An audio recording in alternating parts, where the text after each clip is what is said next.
Sudan উত্তর পূর্ব আফ্রিকার একটি দেশ। এক ভয়াবহ গৃহযুদ্ধে ডুবে গেছে, যা এখন তৃতীয় বছরে প্রবেশ করেছে এবং বিশ্বের অন্যতম গুরুতর চলমান সংঘর্ষ হিসেবে আন্তর্জাতিক মনোযোগ কেড়েছে। এই সংঘর্ষের শিকড় বহু দশক আগের। রাজনৈতিক ক্ষমতার লড়াই, অর্থনৈতিক নিয়ন্ত্রণ এবং জাতিগত বিভাজন থেকে এর উৎপত্তি। 2023 সালের এপ্রিলে সুদানের সশস্ত্র বাহিনী ও র্যাপিড সাপোর্ট ফোর্সেস নামের এই দুই প্রতিদ্বন্দ্বী সামরিক গোষ্ঠীর মধ্যে উত্তেজনা সরাসরি যুদ্ধের রূপ নেয়, যা দ্রুত বড় শহর ও গ্রামীণ অঞ্চলকে গ্রাস করে।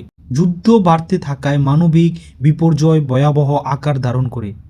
ধারণা করা হয় লক্ষ লক্ষ মানুষ প্রাণ হারাতে পারে এবং 1 কোটিরও বেশি মানুষ বাস্তুচ্যুত হয়েছে, যা পৃথিবীর অন্যতম বৃহৎ উদ্বাস্তু সংকট তৈরি করেছে। পরিবার বিচ্ছিন্ন, ঘরবাড়ি ধ্বংস, স্বাস্থ্যসেবা ও শিক্ষা ব্যবস্থা ভেঙে পড়েছে। শিশুরা ভয়ের মধ্যে বড় হচ্ছে, খাদ্য, বিশুদ্ধ পানি ও নিরাপত্তার সীমিত সুযোগ নিয়ে। আন্তর্জাতিক সহায়তা সংস্থাগুলো সাহায্য পৌঁছাতে হিমশিম খাচ্ছে, কারণ ত্রাণ কার্যক্রম বিপজ্জনক ও কঠিন হয়ে পড়েছে। এত বড় মানবিক ক্ষতির পরেও সুদানের সংঘর্ষ অন্যান্য বৈশ্বিক সংকটের মধ্যে গণমাধ্যমে ততটা আলোচিত নয়, কিন্তু লক্ষ লক্ষ সুদানি মানুষের বাস্তব জীবন আধুনিক ইতিহাসের এক নির্মম অধ্যায়ের প্রতিফলন।